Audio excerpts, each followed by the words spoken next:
Le 5 août, 20 h, Greenwich, la Lune arrive à 18 degrés du signe du Scorpion. Conjonction avec le nœud lunaire sud. Elle est intense cette carte, n'est-ce pas? Vous voyez cette grosse opposition ici, avec toujours les mêmes, Mars, Uranus, nœud nord. Et puis la dissonance avec Saturne, qui lui-même, évidemment, pour ne pas changer, est en dissonance avec cette conjonction Mars, Uranus, nœud nord, pourquoi pas? Et puis, il y a aussi une dissonance avec le Soleil. Alors, ce Soleil lui-même est en dissonance avec Mars, Uranus, Pluton. Avec Mars, Uranus, nœud nord. Et le Soleil n'est pas, ça n'est pas tracé ici parce qu'il y a quand même un nombre de degrés un petit peu excessif, mais il n'empêche qu'il est dans un signe qui est opposé à celui dans lequel se trouve Saturne, et il ne va pas tarder à entrer en opposition avec Saturne. Quelques jours plus tard, ce sera le cas.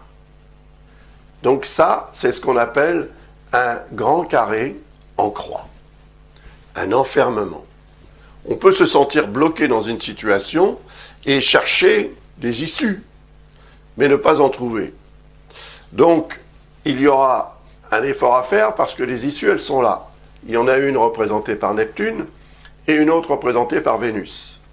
Neptune représente la dimension spirituelle de la vie et la capacité qu'on a à se connecter avec cette dimension pour s'élever un petit peu au-dessus de l'événementiel, quel qu'il soit, pour ne pas en être affecté au premier degré et pas en être tiré vers le bas systématiquement. Laissons un petit peu la Terre et allons plutôt nous réfugier sur un nuage pour avoir une vision beaucoup plus holistique de ce qui se passe dans la vie aussi. Et puis, il y a Vénus qui représente l'amour. Et l'amour, évidemment, la compassion qui peut s'en dégager, la compréhension aussi, et comment dirais-je, la tendance qu'on peut avoir aussi à faire preuve d'affection pour ceux qui nous entourent et pour le monde en général, sera, pendant cette période tout au moins, une source de solution, une source d'amélioration, de potentiel d'amélioration.